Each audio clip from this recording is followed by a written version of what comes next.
I never thought the day would come when I, a mother who spent her whole life cooking, cleaning, and caring for her family, would be told to heat up leftovers by my own daughter-in-law.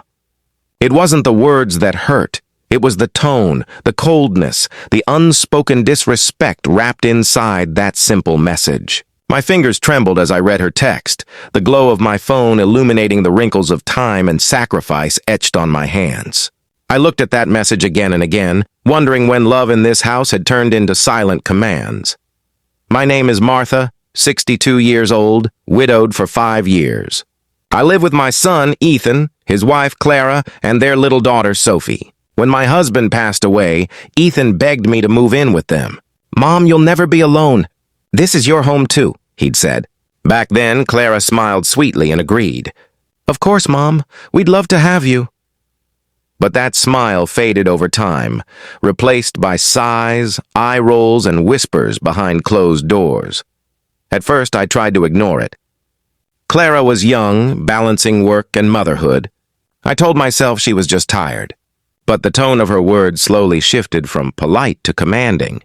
"Martha, can you do the dishes?" Became, "You didn't do the dishes yet?" Every request started feeling like an order, and Ethan, my gentle boy, rarely noticed. He worked long hours at the firm and came home exhausted. One Saturday afternoon, I stood in the kitchen cooking lunch for Sophie, her favorite spaghetti with homemade sauce. The smell of basil and tomatoes filled the air when my phone buzzed. A message from Clara: "Heat up the leftovers. We're hungry. No, please. No, thank you." Just that, cold and entitled. I froze, spoon still in hand. I thought maybe she was joking. But when I looked into the fridge, I saw the leftovers she meant. Last night's dry chicken, carelessly shoved into a container. Something broke inside me. For years, I'd swallowed my pride, convinced myself that silence was peace. But that message, it was a spark on dry grass. I took a deep breath, wiped my tears, and did something I hadn't done in years. I turned off the stove, took off my apron, and sat down. For the first time, I decided not to follow orders. When Clara and Ethan came home that evening, they found the kitchen spotless but empty. No dinner waiting, no warm plates, no scent of food. Clara looked confused. "Didn't you get my text?" she asked, frowning. I smiled calmly. "I did," I said softly, "but I thought you'd like to handle your own leftovers today." Her jaw dropped. Ethan glanced between us, sensing tension. "What's going on?" he asked. Clara crossed her arms. "Your mother refused to cook." I texted her nicely. "Nicely?" I repeated, my voice shaking. "You ordered me like I was your maid, Clara. This is my son's home, not your kingdom." I raised Ethan with love and respect, and I expect at least a fraction of that in return. Ethan blinked, realizing for the first time how much pain I'd been hiding. "Mom, I didn't know," he whispered. Clara scoffed. "Oh, please, it was just a text." "You're overreacting." I stood taller than I had in years. "A text can show who you truly are. And yours showed me exactly how you see me." Silence filled the room. Sophie peeked from behind the couch, her innocent eyes wide. I smiled at her and said softly, "Grandma's just tired, sweetheart. Go wash up." That night, I packed a small suitcase. I wasn't leaving out of anger, but out of love for myself. Before sunrise, I quietly left a note on the kitchen counter. "Dear Ethan and Clara, thank you for letting me share your home. I need some time to find my own peace. Don't worry about me. Take care of Sophie and each other. Mom." I moved into a small cottage on the outskirts of town, a cozy place surrounded by rose bushes. It wasn't big or fancy, but it was mine. I started baking again, selling pies to neighbors, slowly building a quiet, happy life. Days turned into weeks. Ethan called often, apologizing again and again, but I told him I needed time. Clara never called, not once. I didn't hold it against her, I just prayed one day she'd understand. Then, one rainy evening, there was a knock on my door. When I opened it, I saw Clara, soaked, trembling, her mascara running down her face. "Martha," she whispered, "please. I need your help."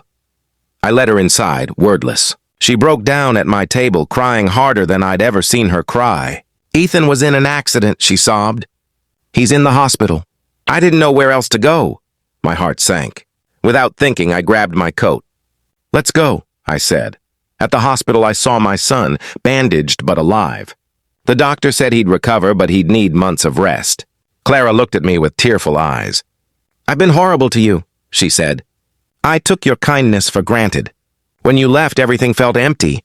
I finally realized you were the heart of this home." Tears filled my eyes. I gently took her hand. "Sometimes, dear, people don't appreciate light until it's gone. But the good news is, light can always return."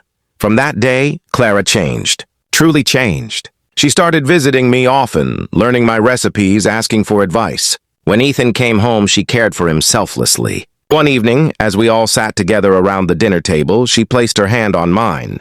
"Mom," she said, "thank you for teaching me what family really means." I smiled.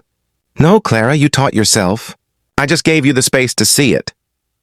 Ethan looked between us, his eyes shining with pride and love. Sophie giggled as she spooned mashed potatoes onto my plate. For the first time in a long time, laughter filled the room again. Pure, genuine laughter. As the night went on, I looked at the family I'd almost lost, and I realized something profound. Sometimes, silence is not weakness, it's the first step toward change. The text that once broke me ended up rebuilding my family.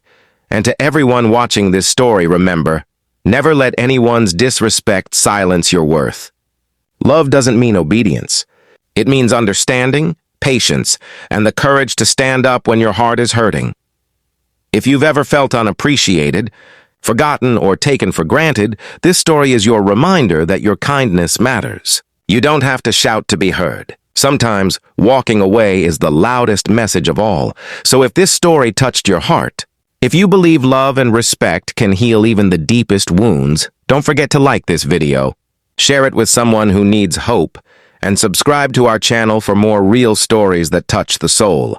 Because sometimes, the smallest act, like refusing to heat up leftovers, can ignite the biggest change of all.